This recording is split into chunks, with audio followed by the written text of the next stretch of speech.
ចូលម៉ែនេះគ្នា idol ណាគេខ្លះនេះបានតម្លាក់ស៊ីធីងឲ្យខ្ញុំតេះអីចឹងណាគ្នាចូលម៉ែលុយរយ idol ពីណាគេខ្លះនេះគ្នាប្រូរុនអីចឹងណាចូលម៉ែនេះគ្នាមើលវីដេអូខ្ញុំហើយគាត់តម្លាក់ស៊ីធីងឲ្យខ្ញុំតេះទេណាគ្នាតឥឡូវយើងទៅតេះស៊ីធីងគាត់ទាំងអស់គ្នាណាគ្នាចង់ដឹងថាចូលក្បាលគេឬក៏ចូលគូតគេណាគ្នាកុំភ្លេចទស្សនាវីដេអូនេះពីដើមដល់ចប់ទៅគឺថាដឹងហើយគ្នាយើងហើយតឥឡូវខ្ញុំរត់ទៅរក enemy កន្លែងនេះលោតទៅខុសមួយអាយ៉ាចង់ទៅណាលោតទៅមួយទៀតខុសមួយទៀតអាយ៉ាចង់ទៅណាមីស្នៃអាយ៉ាក្បាលទៅជួយម៉ែសាហាវរយសាហាវយករយម៉ែស៊ីធីងប្រូរុនអូនស្គាល់ទេអូនអូមែនណាគ្នាគាត់តម្លាក់ស៊ីធីងឲ្យខ្ញុំហ្នឹងគាត់ធ្លាប់លេងលើទូរស័ព្ទដែរចឹងណាគ្នាគាត់ដាក់ស៊ីធីងទូរស័ព្ទគាត់ឲ្យខ្ញុំតែសំខាន់នេះអាប៉ែនេះណាគ្នាបាញ់ចាញ់ចុចចេញឯណាដល់កប្រហើយអ្នកគ្នាអើយដល់ក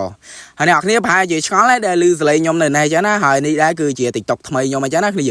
យើងកុំភ្លេចជួយចុច follow ឲ្យខ្ញុំម្នាក់មួយផងហ្នឹងហើយបើគ្នាយើងណាអ្នកដែលមានតម្រូវការចង់ top up diamond អីគ្នាយើងអាច top up បាននៅ website Puma KA គេថាកន្លែងគាត់សុវត្ថិភាព 100% ដាក់ភ្លាមចូលភ្លាមហើយអ្នកគ្នា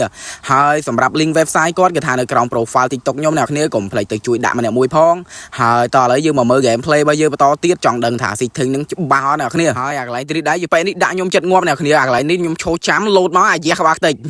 បាញ់អត់នេះឈោចាំបាញ់ហើយអ្នកគ្នាហើយអាវគ្គនេះវិញកំភ្លើងខ្លីអ្នកគ្នាខ្ញុំអត់ចេះបាញ់កំភ្លើងខ្លីបងអ្នកគ្នាខ្ញុំនិយាយតាមត្រង់100ខ្ញុំអត់ចេះបាញ់កំភ្លើងខ្លីអ្នកគ្នាបាញ់មិនក៏ចូលក្បាលដែរតែអានេះខ្មោចឲ្យយើងណាដាក់ម៉ាំងអាយ៉ាក្បាល100ចូលម៉ៃមកវិញស៊ីធីងច្បាស់ចូលម៉ៃអ្នកគ្នាអាចយកទៅតេស្តបានគេថាស៊ីធីងនេះច្បាស់អ្នកគ្នាហើយគ្នាយើងណាអ្នកដែលមានស៊ីធីងល្អគ្នាយើងកុំភ្លេចតម្លាក់ក្នុង comment ឲ្យខ្ញុំម្នាក់មួយផងគេថាខ្ញុំយកទៅតេស្តអីចឹងណាគ្នាយើងហើយតោះឥឡូវយើងមកមើល gameplay បន្តទៀតឥឡូវហ្នឹងគេថាខ្ញុំបាន4គាត់បាន2អ្នកគ្នាតោះឥឡូវចូលក្បាលមួយយើងរត់តាម100អាយ៉ាចង់ទៅណាអាយ៉ាខុសមួយអាយ៉ាទៅណាបាត់ហើយអាយ៉ាលួចបាញ់ពីក្រោយខ្នងអាយ៉ាចង់រត់ទៅណាមាសស្នាយឆាប់បកោរុនគូតមកស្រីស្អាតដាក់ម៉ាំងអាយ៉ាក្បាលខ្ទេចចយ